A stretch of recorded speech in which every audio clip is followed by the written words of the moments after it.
सो हे learners, welcome back. हमारे trading journey में अक्सर ऐसा होता है, हम एनालिसिस करते हैं, पैटर्न्स को मार्क करते हैं with the help of support and resistance and trend line. फिर ब्रेकआउट को वेट करते हैं। यहाँ हमारी एक्सपेक्टेशन काफ़ी हाई होती है क्योंकि सारे इंडिकेशन एकदम परफेक्ट लग रहे होते हैं। फिर ब्रेकआउट होता है और हम ट्रेड में एंटर होते हैं। बट नेक्स्ट कुछ ही कैंडल्स में मार्केट वापस नीचे आ जाता है। पहले हमें थोड़ा प्रॉफिट शो होता है, फिर वही प्रॉफिट बाद में लॉस में बदल जाता है और फाइनली प्राइस हमारे स्टॉप लॉस को हिट कर देता है। नाउ इस मोमेंट पे हम सोचते हैं क्या हमारे एनालिसिस में कोई गलती थी या मार्केट बस हमारे अगेंस्ट है, और इसी को हम टेक्निकल लैंग्वेज में फेक ब्रेकआउट, फेक आउट या ट्रैप बोलते हैं। तो आज के वीडियो में हम फेक ब्रेकआउट को आइडेंटिफाई करना सीखेंगे। देखिए, ये जो ब्रेकआउट फेल होते हैं ये कोई कोइंसिडेंस नहीं होते। आज के मॉडर्न ट्रेडिंग सेशन में जितने भी ब्रेकआउट होते हैं उसमें से लगभग 50% ब्रेकआउट फेक होते हैं। मतलब किसी भी ब्रेकआउट के सक्सेस और फेलियर का चांस बराबर होता है। तो इससे हमें ये समझ में आता है ये ब्रेकआउट फेलियर और ब्रेकआउट फेलियर का स्ट्रक्चर स्मार्ट मनी के द्वारा जानबूझ के क्रिएट किया जाता है। स्मार्ट मनी का मतलब होता है बड़े बैंक या इंस्टीट्यूशंस जिनके पास बहुत ज़्यादा कैपिटल होता है ट्रेड करने के लिए। तो इस वीडियो के थ्रू हम सीखेंगे कैसे हम स्मार्ट मनी के द्वारा बनाए ट्रैप ब्रेकआउट को आइडेंटिफाई कर सकते हैं और फिर कैसे ट्रैप को काउंटर करते हुए ट्रेड प्लान कर सकते हैं। स्मार्ट मनी कॉन्सेप्ट में हम फेक ब्रेकआउट को इंड्यूसमेंट बोलते हैं, जिसका हिंदी में मतलब होता है लालच देना या किसी को फंसाना। इसके ऊपर मैंने ऑलरेडी एक डिटेल वीडियो बनाई है, आप उस वीडियो को एक बार देख सकते हो। ये स्मार्ट मनी के द्वारा क्रिएट किया एक ट्रैप होता है, क्योंकि स्मार्ट मनी को अपने ह्यूज ऑर्डर एग्जीक्यूट करने के लिए उनके अगेंस्ट उतने ही क्वांटिटी के बायर्स या सेलर्स चाहिए होते हैं। फॉर एग्जाम्पल, अगर स्मार्ट मनी को 1000 करोड़ के शेयर सेल करने हैं तो उनके अगेंस्ट उन्हें 1000 करोड़ के बायर्स भी मिलने चाहिए जो उनके बेचे शेयर्स को खरीद ले। अब देखिए, ये जो स्मार्ट मनी के ऑर्डर होते हैं ये हम रिटेलर्स की तरह छोटे ऑर्डर नहीं होते जो किसी भी प्राइस पॉइंट पर फिल हो जाए। इसके लिए वो प्राइस बैंड का यूज़ करते हैं जो कुछ प्राइस पॉइंट का होता है, जिसमें वो अपने ऑर्डर को फुलफिल करते हैं। पर फिर भी इतना बड़ा ऑर्डर नॉर्मल मार्केट सिचुएशन में फुलफिल नहीं हो पाता, क्योंकि नॉर्मल सिचुएशन में इतनी ज़्यादा लिक्विडिटी नहीं होती और स्मार्ट मनी को लिक्विडिटी चाहिए होता है। तो वो नेचुरली लिक्विडिटी बिल्ड होने का वेट नहीं करते, तो वो क्या करते हैं, वो लिक्विडिटी को क्रिएट करते हैं with the help of inducement. तो इसका मतलब क्या हुआ? इसका मतलब वो रिटेल ट्रेडर्स को उस प्राइस जोन में खरीदने या बेचने के लिए मजबूर करते हैं। वो प्राइस एक्शन को मैनिपुलेट करते हैं और ऐसा सेटअप बनाते हैं जहां हम जैसे रिटेल ट्रेडर्स फोमो में आकर खरीदने या बेचने के लिए मजबूर हो जाते हैं। हमें ये सेटअप देखकर ऐसा लगता है अगर हमने यहाँ बाई नहीं किया तो मौका हमारे हाथ से निकल जाएगा और हमसे यहाँ प्रॉफिट बनाने का मौका मिस हो जाएगा। और इस ट्रैप का जो मेन फ्यूल होता है वो है हम जैसे लाखों ट्रेडर्स का स्टॉप लॉस और फ्रेश न्यू ऑर्डर्स। तो जब यहाँ मास क्वांटिटी में रिटेलर्स बाई करेंगे तो उन्हें अपने ह्यूज ऑर्डर के लिए यहाँ लिक्विडिटी मिल जाती है, और साथ ही साथ जिन्होंने इस रेजिस्टेंस लेवल के बेस पर यहाँ सेल किया होगा उसका स्टॉप लॉस भी यहाँ कहीं ऊपर होगा, और सेलर्स का स्टॉप लॉस मतलब बाय ऑर्डर। सो यहाँ फ्रेश बाय ऑर्डर और सेलर्स के स्टॉप लॉस उनके लिए लिक्विडिटी का काम करते हैं और वो अपने डिजायर प्राइस जोन में अपने ऑर्डर को फुलफिल कर लेते हैं। इसके बहुत से एग्जांपल हम रोज चार्ट पे देखते हैं जहाँ लिक्विडिटी हंड या ग्रैब होता है, like demand and supply area, support and resistance, chart patterns, trend line, equal highs, equal lows और कंसोलिडेशन जोन्स। स्मार्ट मनी को ये पता होता है कि हम रिटेल ट्रेडर्स इन सेटअप को कैसे ट्रेड करते हैं। For example, equal highs and lows, यहाँ मार्केट मल्टीपल टाइम इस लेवल से रिजेक्ट होता है और करेंटली प्राइस अभी इस लेवल के पास है, और मान लीजिए यहाँ स्मार्ट मनी को 1000 करोड़ के शेयर्स बाई करने हैं तो इसके लिए उन्हें उतनी क्वांटिटी के सेलर्स भी चाहिए। पर करंटली अभी प्राइस सपोर्ट लेवल पर है जहाँ बायर्स ज़्यादा होते हैं। अभी करंटली हम जैसे रिटेल ट्रेडर्स यहाँ बेचने का नहीं सोच रहे हैं, हम यहाँ पर खरीदने का सोच रहे हैं, क्योंकि प्राइस अभी सपोर्ट लेवल पर है और हमने पढ़ा है सपोर्ट लेवल से प्राइस ऊपर जा सकता है, इसलिए हमारा माइंडसेट अभी यहाँ बुलिश है। इसका मतलब यहाँ सेलर्स कम है, और अगर स्मार्ट मनी यहाँ अपना ह्यूज ऑर्डर प्लेस करेगा तो उनके बहुत कम ऑर्डर फुलफिल होंगे और इतने बड़े ऑर्डर की वजह से प्राइस तेजी से ऊपर चला जाएगा बिना उनका ऑर्डर फुलफिल किए, जिसे हम टेक्निकल टर्म में स्लीपेज बोलते हैं। तो स्मार्ट मनी क्या करता है, वो यहाँ प्राइस को थोड़ा मैनिपुलेट करता है, वो यहाँ प्राइस का नीचे की तरफ एक स्ट्रॉन्ग ब्रेकआउट करता है। नाउ अब यहाँ हम सारे रिटेल ट्रेडर्स को लगता है इतना इंपॉर्टेंट लेवल ब्रेक हुआ है, अब प्राइस यहाँ से नीचे जाएगा, तो मास लेवल पर यहाँ सेलर्स अट्रैक्ट होते हैं जिससे स्मार्ट मनी को लिक्विडिटी मिलती है। रिटेलर्स यहाँ सेल करते हैं और स्मार्ट मनी यहाँ बाय करता है, और साथ ही साथ जिन लोगों ने यहाँ ऊपर खरीदा होगा उनका भी स्टॉप लॉस यहाँ कहीं नीचे होता है, और बायर्स का स्टॉप लॉस मतलब सेल ऑर्डर, तो इससे भी स्मार्ट मनी को थोड़ी लिक्विडिटी मिलती है जिससे स्मार्ट मनी के सारे ऑर्डर्स इस रेंज के अंदर फुलफिल हो जाते हैं। ये सारी चीज़ें स्मार्ट मनी के द्वारा कैलकुलेटेड होते हैं क्योंकि उनके पास मार्केट का एडिशनल डेटा होता है, लाइक यहाँ कितनी क्वांटिटी में बाइंग एंड सेलिंग हुई है, लोगों का स्टॉप लॉस कहाँ है। तो इन सब डेटा के अकॉर्डिंग वो कैलकुलेशन करते हैं और ट्रैप को प्लान करते हैं और अपने ऑर्डर को फुलफिल कर लेते हैं। नाउ यहाँ रिटेलर्स के सारे सेलिंग ऑर्डर ऑब्जॉर्व हो जाते हैं जो कि स्मार्ट मनी ने ऑब्जॉर्व कर दिया, तो यहाँ सेलिंग बची नहीं, सारी सेलिंग स्मार्ट मनी के द्वारा ऑब्जॉर्व हो गई। और चूंकि ये एक फेक ब्रेकआउट था तो कुछ ही समय में प्राइस वापस ऊपर आ जाता है और हम रिटेल ट्रेडर्स यहाँ फंस जाते हैं। नाउ अब जिन लोगों ने नीचे यहाँ फ्रेश सेलिंग की होगी इस ब्रेकआउट को देख के उनका स्टॉप लॉस यहाँ ऊपर कहीं होता है, तो जब प्राइस ऊपर आता है तो उनका स्टॉप लॉस भी हिट हो जाता है जो मार्केट के लिए फ्यूल का काम करता है और मार्केट तेजी से ऊपर जाता है। और साथ ही साथ इस ट्रैप सेटअप को आइडेंटिफाई कर बहुत से नए लोग भी यहाँ पे एंटर होते हैं और ये दोनों चीज़ें प्राइस के लिए फ्यूल का काम करती है और मार्केट तेजी से ऊपर जाता है और यहाँ स्मार्ट मनी का काम बन जाता है। देखिए, स्मार्ट मनी का मेन इंटेंशन हमें हर्ट करना नहीं होता है, वो बस लिक्विडिटी को अट्रैक्ट करते हैं अपने ऑर्डर्स को फिल करने के लिए। अब एक बात को समझिए, बड़े प्लेयर्स चाहे कितने भी स्मार्ट क्यों ना हो, वो कुछ फुटप्रिंट छोड़ देते हैं जिससे हम ये आइडेंटिफाई कर सकते हैं कि ये ब्रेकआउट फेक है या जेन्युइन। तो सबसे बेसिक क्लू है कैंडल का फॉर्मेशन।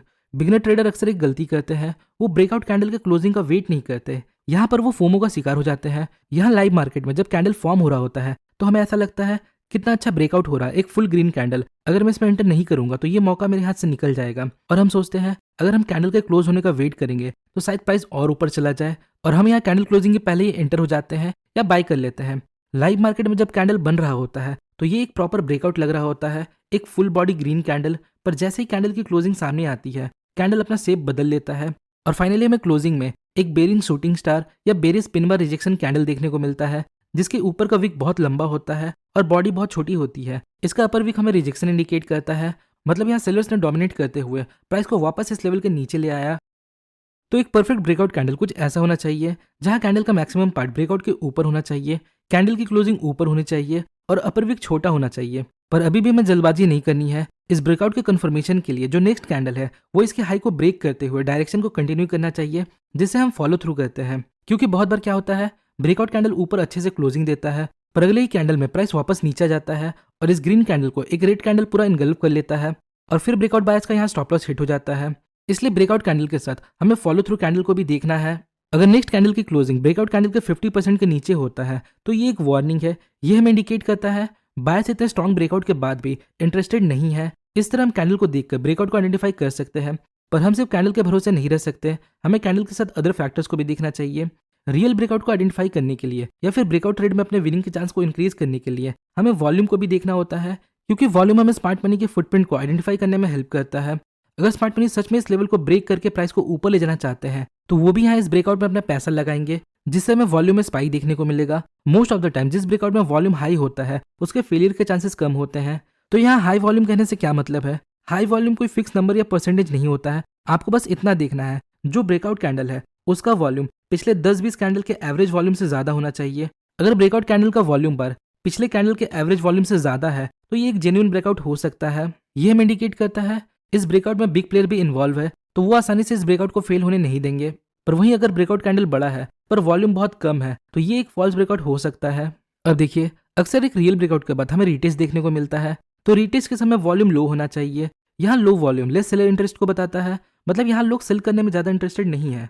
और अगर रीटेस्ट के समय वॉल्यूम बढ़ रहा है तो ये एक वार्निंग साइन है कि प्राइस अब यहाँ से वापस नीचे जा सकता है। अब समझते हैं हम कैसे RSI इंडिकेटर के हेल्प से मोमेंटम को देखकर फॉल्स ब्रेकआउट को पता लगा सकते हैं।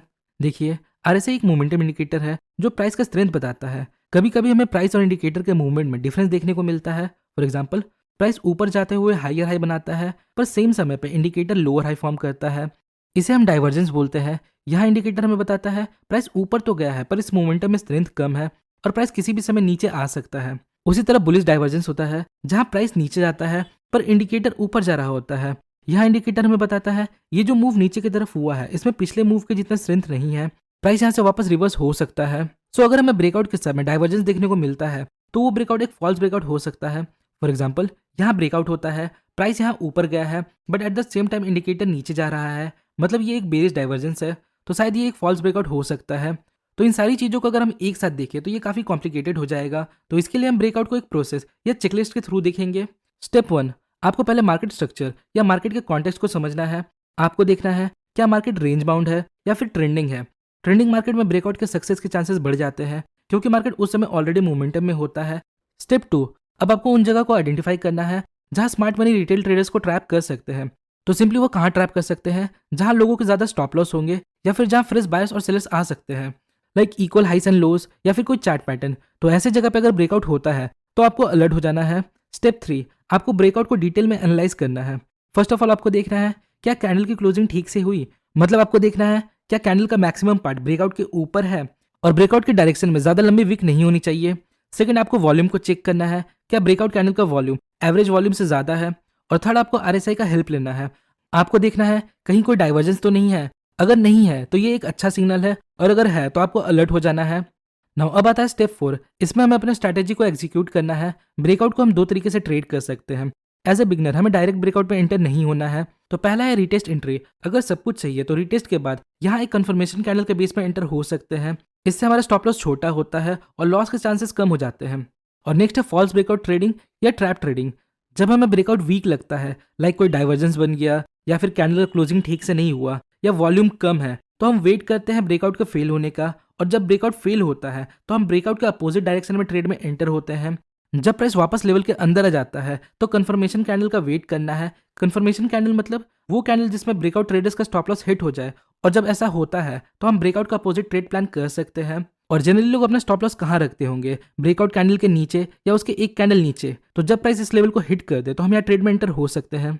तो अगर आप इन चीज़ों को फॉलो करते हुए ब्रेकआउट ट्रेड प्लान करते हो तो आपको अपने ट्रेडिंग में इंप्रूवमेंट देखने को जरूर मिलेगा। तो होपफुली आपको इस वीडियो से कुछ सीखने को मिला होगा। और वीडियो इन्फॉर्मेटिव लगी तो वीडियो को लाइक और चैनल को सब्सक्राइब जरूर करें।